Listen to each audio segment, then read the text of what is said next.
আমি আব্বুর ছোট পোলা। বাবার টাকার অভাব নেই। ছোট থেকে ইচ্ছে মতো টাকা খরচ করছি। কখনো বাবা টাকার বিষয়ে কথা বলেনি। ফ্যামিলিতে সবাই আমাকে ছোট সাহেব বলে ডাকে। আমি এবার ইন্টার সেকেন্ড ইয়ারে পড়ছি। এবার আসা যাক গল্পে। শাহাদাত কাকুর দোকানে বসে চা খাচ্ছি। হঠাৎ বাসা থেকে বড় ভাই ফোন দিল। আমি ফোনটা রিসিভ করেই, হ্যালো।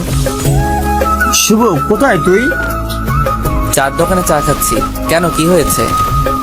তাড়াতাড়ি বাসায় আয়। পারবো না, এখন আমার একটা কাজ আছে। দেখ ভাই, আমার রাগ করিস না, তাড়াতাড়ি বাসায় আয়। আচ্ছা, আসছি বলেই বাইক স্টার্ট দিয়ে তাড়াতাড়ি বাসায় পৌঁছলাম। বাসায় ঢুকেই আমি অবাক, এত মানুষের হইচই কিসের? আর বাড়ি এত সুন্দর করে সাজানো হচ্ছে কেন? আমি কিছুই বুঝতে পারলাম না। সোজা ভাইয়ের রুমে চলে গেলাম। ভাইয়া, কই তুমি? আর কি হয়েছে শুনি?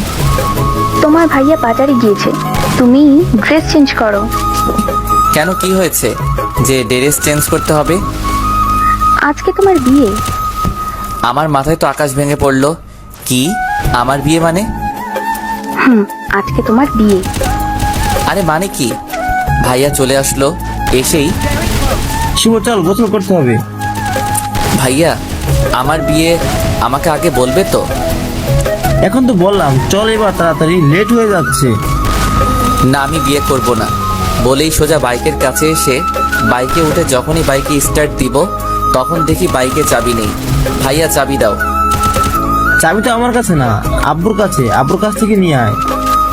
আমি আব্বুর কাছে শুনেই ভয় পেয়ে গেলাম। তখনই আব্বু আসলো। কিরে শুভ, তুই এখনো এখানে দাঁড়িয়ে আছিস? তাড়াতাড়ি গোসল করে আয়। যাচ্ছি আব্বু। মনে মনে প্রচুর রাগ হচ্ছে।